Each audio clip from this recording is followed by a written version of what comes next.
Hello BookTube, my name is Elizabeth and I read bouquins and books. This is my October wrap-up and TBR check-in at the same time. In October, I read 10 books, including 8 from my TBR. Now, if you have not seen that video, sometime in September, in early September, in fact, I vowed to reduce the number of unread books I owned. I counted them and it added up to about 150. Now, I decided to read 10 of my own books before I could bring one in, and after the first 10, it would be a ratio of 3 for 1. I would read 3 of my own books before I would be allowed to bring in one new book. Now, in October, I read 8 of my own books, and I brought in none. So I'm very proud of myself. So let's look at the little table here.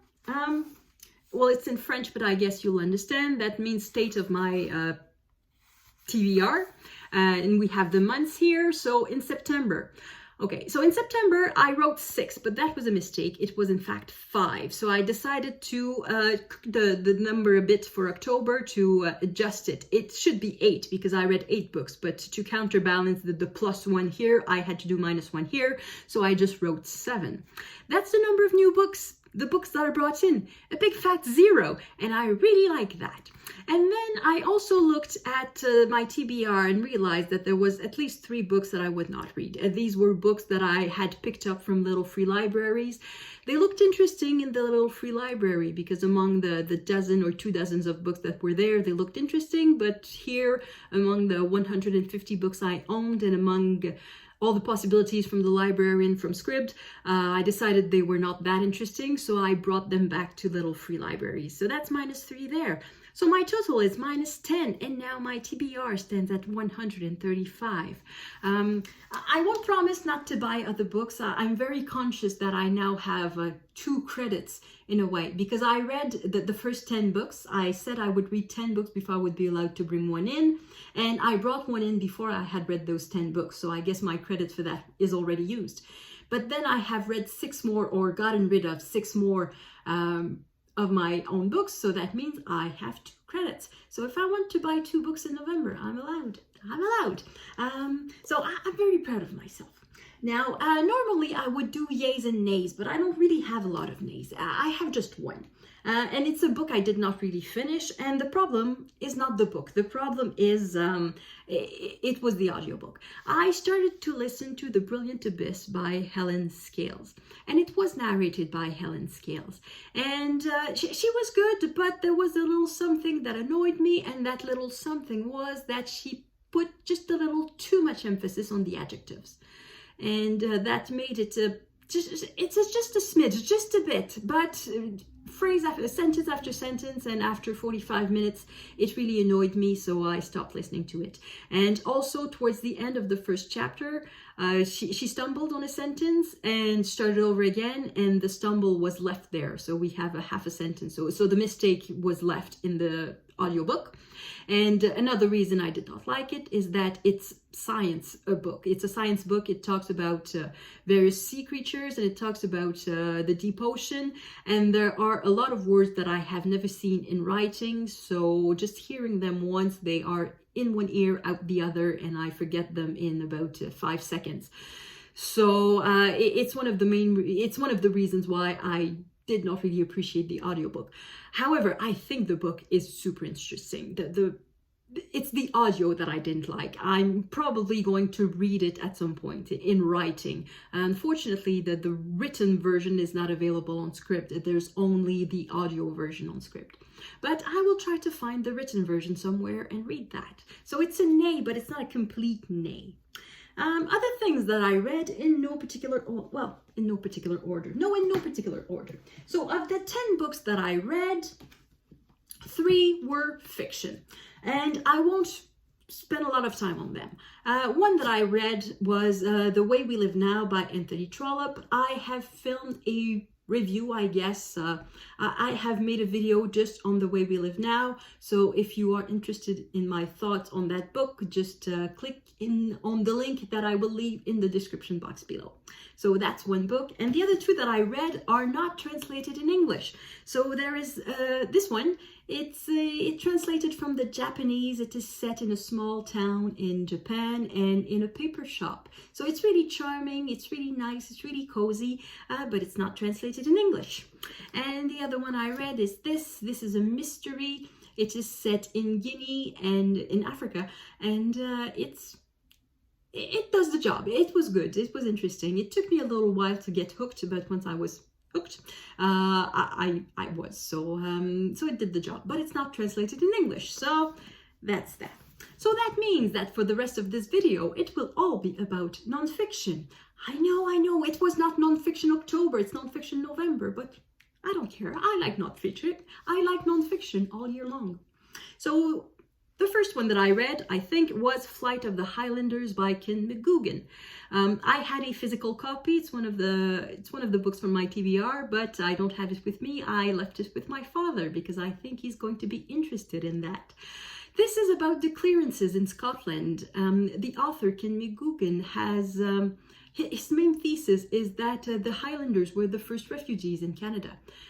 He claims that the Highlanders were targeted, yes, because they were on the land and of rich owners who were more interested in making money than taking care of their people. So they decided to clear the lands and replace the Highlanders with sheep.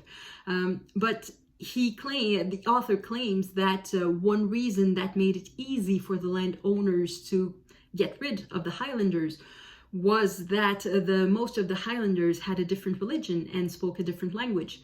So most of the Highlanders at the time spoke Gaelic, and the landowners did not speak Gaelic, they spoke English. And the landowners were Anglicans, they were members of the Church of England, while most of the Highlanders some were Catholics, but many also were Protestants, like Presbyterians and members of the United Church. Well, no, it was not the United Church back then, it was the Methodists. So they were members of smaller Protestant churches. So they were not liked very much by the landowners. So that made it easy for the landowners to get rid of the Highlanders. Now, of course, once the Highlanders were in Canada, they did to the First Nation pretty much the same thing that was done to them. Ken McGoogan mentions it, but it's of course not the subject of the book, so it's not talked about a lot.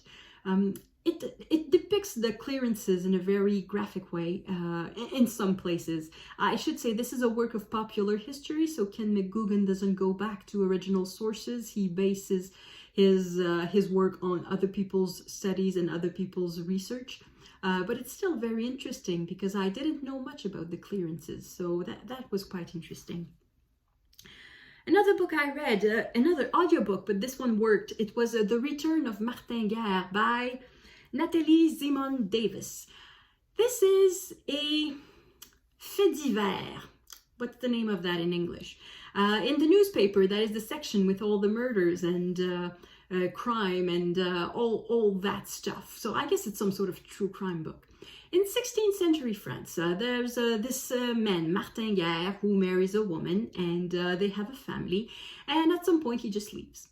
And several years later, a man claiming to be Martin Guerre comes back, and he is recognized as such by his wife, by his sisters, by his uncle, and he takes back his place in the marital bed, and he continues his life, the life of Martin Guerre, and he becomes a successful businessman, and he lives the life that Martin Guerre should have lived if Martin Guerre had stayed home.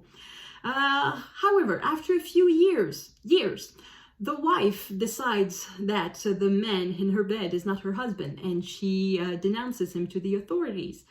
According to Zemon Davis, the wife was not really that enthusiastic about it because she quite liked the second Martin Guerre much more than the first.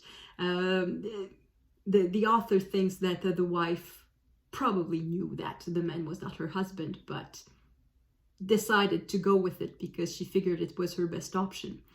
And at the trial, there were testimonies on either side, some saying that no, he is Martin Guerre, and some others saying that no, he's not.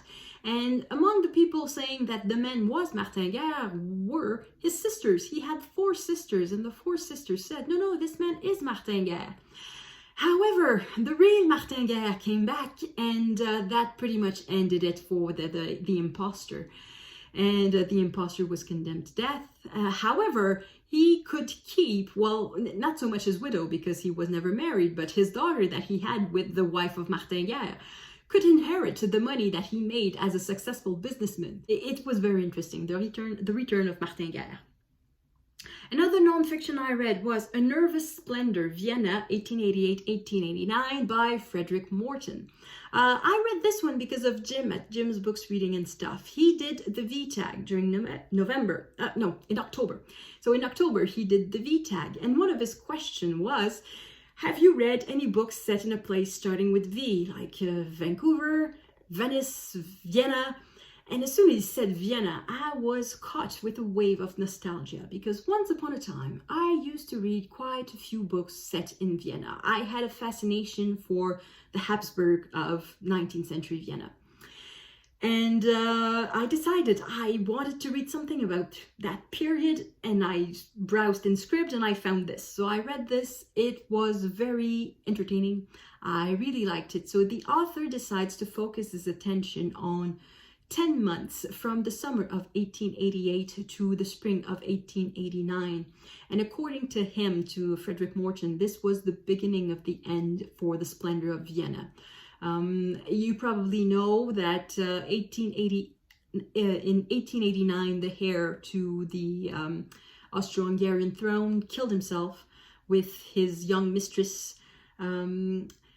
The author is quite sympathetic to Archduke Rudolf. I'm not so sympathetic with him because not only he cheated on his wife with multiple mistresses, he also transmitted a sexual disease to his wife that made her barren when she was no more than 22. So at 22, she couldn't have any more children because her husband had given her an STD.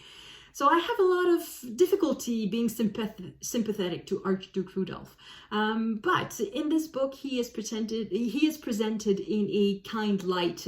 He is presented as very progressive. I have no doubt about that because the society of 19th century Vienna was very, very strict. If you think that Victorian life was a very stuck up, under the Habsburg, Vienna was as bad, if not worse. So I can understand that he felt very frustrated that because his father had all the powers, he had none.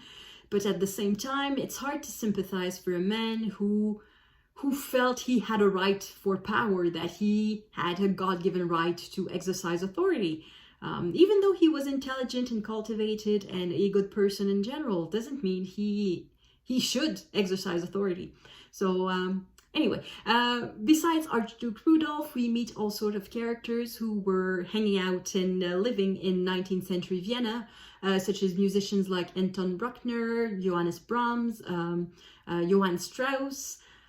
We also see various writers, the painter Gustav Klimt, and Sigmund Freud, and a whole bunch of famous people who lived in 19th century Vienna. So it's very interesting, but I would say that for people who don't really know who these people are, all the people that I mentioned, and who are not quite aware of what the situation was in 19th century Austria, probably will not find this interesting because not a lot is explained. The author presumes that you have some sort of basic knowledge of the situation, and he's not going to explain it for you. So because I had that basic knowledge, I found it very interesting and I enjoyed every page of that book. It was very interesting. Okay, and in physical format, what I read was, in no particular order, a whole bunch of nonfiction. I read The Uses and Abuses of History by Margaret McMillan. This is based on a series of lectures that she gave at the University of Western Ontario, if I'm not mistaken. And in each chapter, she talks about how history is made, how it's used, and the consequences of using history for certain purposes.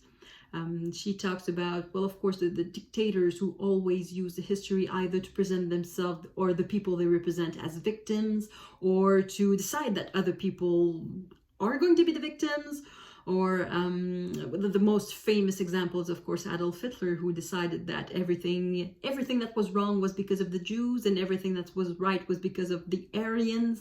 And nobody really knows who the Aryans are, but doesn't really matter. Hitler could decide what Aryan was and do the horrible things that we know he did with that. So this is one of the warnings that history can be used and abused in many ways. So it was a very interesting, short little book. It's under 200 pages. Another interesting book, that one was in my pile of possibilities for Nonfiction November, but I couldn't wait, so I decided to read it right there and then. It's The Written World by Martin Puchner. It is about how books and various technologies related to books influence our world. For example, in the first chapter, we start with Alexander the Great and his admiration for the Iliad. Apparently, he traveled nowhere without his copy of the Iliad. And Puchner presents the case that if Alexander the Great did not have Achilles as a hero, as a figure to look up to, would he have conquered all the Middle East and half of Asia? Maybe not, maybe he would, but he makes the case that the book influenced the actions of Alexander the Great. And then he goes on with history, and he goes on around the world to say, to show how various books influence the way we live. The way we live now. I guess the book by Anthony Trollope colored a lot of my October readings.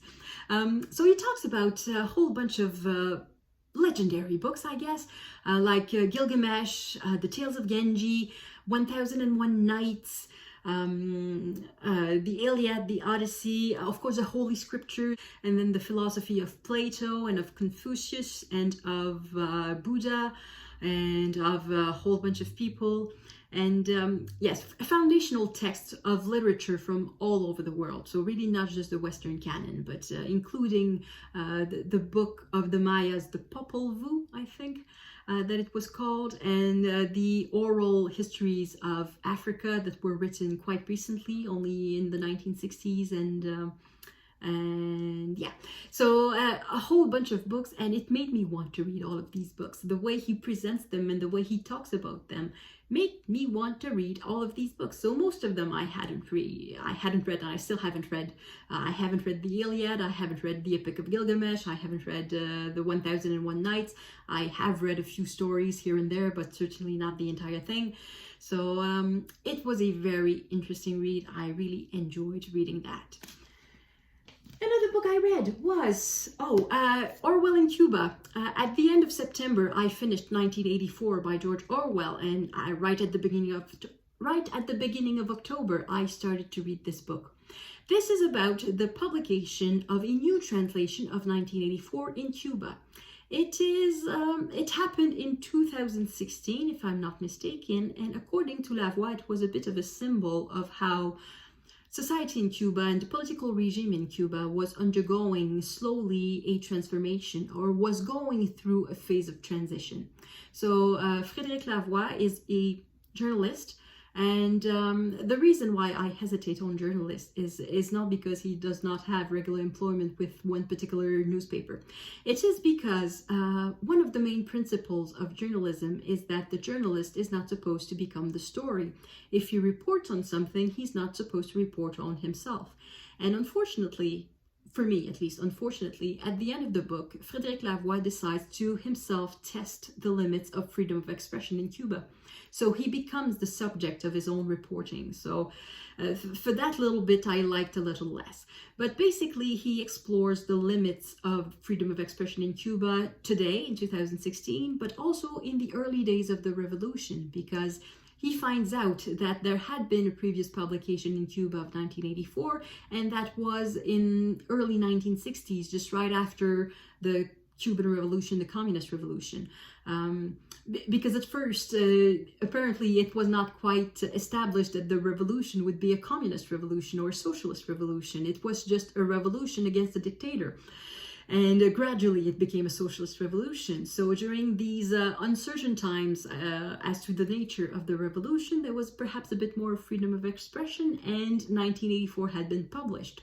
But it had not been published since, and so in 2016 there was a new Cuban translation of 1984, and Lavoie interviews the translator, the publisher, and a whole bunch of people involved in the publication of 1984 in Cuba. And it's a very interesting read, and I think it's a very interesting portrait of contemporary Cuba. And the last book that I read, it's another one that was on my pile of possibilities for Nonfiction November. It is found in translation by, I'm going to have to read the names, Natalie Kelly, so that one is easy to remember, and the other one is Jost Zetzsche. I have no idea how to pronounce that. It will be written in the description box below as the authors and the names of all the other books that I mentioned in this video. This is about translation. For some reason, I don't know why, I thought it would be about the art of translation, about what makes a good translation or a bad translation, but that's not it at all, and that's not what the blurb at the back promises, so I really don't know where I got that idea. It's really a book about how translation is everywhere. It shows how translation is in all aspects of your life that you may not even suspect, and it shows how useful it is and how essential it is. And it's very interesting. My little problem with the book, in as much as I had a problem with it, was that it is mainly a succession of anecdotes. In fact, it is only that. It is a succession of anecdotes grouped in themes. So anecdotes about translation in cases of emergencies, or like in hospitals or with police intervening, or case of translations for business, translations in the entertainment industry, and all sort of things like that. So it's a bit of a problem in the sense that it's anecdote after anecdote, and it's lacking a little bit of something pushing the reader forward. But all the anecdotes are very interesting, and even if I am a translator myself and that I know quite a bit about translation, I learned a few things, and I realized that translation was in places where I had not suspected it. And one of them is in the porn industry. Yeah, the pornographic movie industry. There are translators earning a living with that. And you may say, well, isn't it all about the images? Yes, it's pretty much all about the images, though there's a bit of text to be translated, I guess. The thing is that nowadays, all pornography, or pretty much all of pornography, is found on the internet. But to find it, you have to type in words. And some people have for a job to translate these words. So there's a translator somewhere who is translating keywords in all sorts of languages so that people may find their deepest or whatever turns them on, quite literally. So yeah, there's a translator earning a living like that. And it also reminded me of a case of horrible translation that I witnessed. It talks about translation of operas. Operas are rarely translated. They are sung in the original language. So in this book, the authors talk about a case where some operas were translated in English and sung in English. However, what happens most often in opera houses is that there are titles above the stage, either above the stage or in modern places in a little screen in front of you. Like on a plane, there's a little screen on the back side of the seat in front of you, and the same thing sometimes happens in more sophisticated opera houses. But locally, it happened to me quite recently, I have to say, just before the pandemic. I went to see La Noche di Figaro by Mozart. So it's an opera written in Italian. So of course we are in Ottawa. They were overhead titles in English and in French. The titles in French were horrible. Horrible, you have no idea how. For example, there's a place in the opera where one of the characters just jumps out the window, and not to kill himself, but just to escape a situation. So he jumps from the first floor, maybe the second floor, and he just escapes from a situation like that. And the characters say, oh, well, he jumped out the window. He jumped out the window? Yes, he jumped out the window. So we have jumped out the window 3 times. And the translation in French was not sauter, which means to jump. It was se garrocher, which is a very familiar expression, French-Canadian expression, Quebecois expression, that basically means, how can I say that? It means to shove yourself out the window.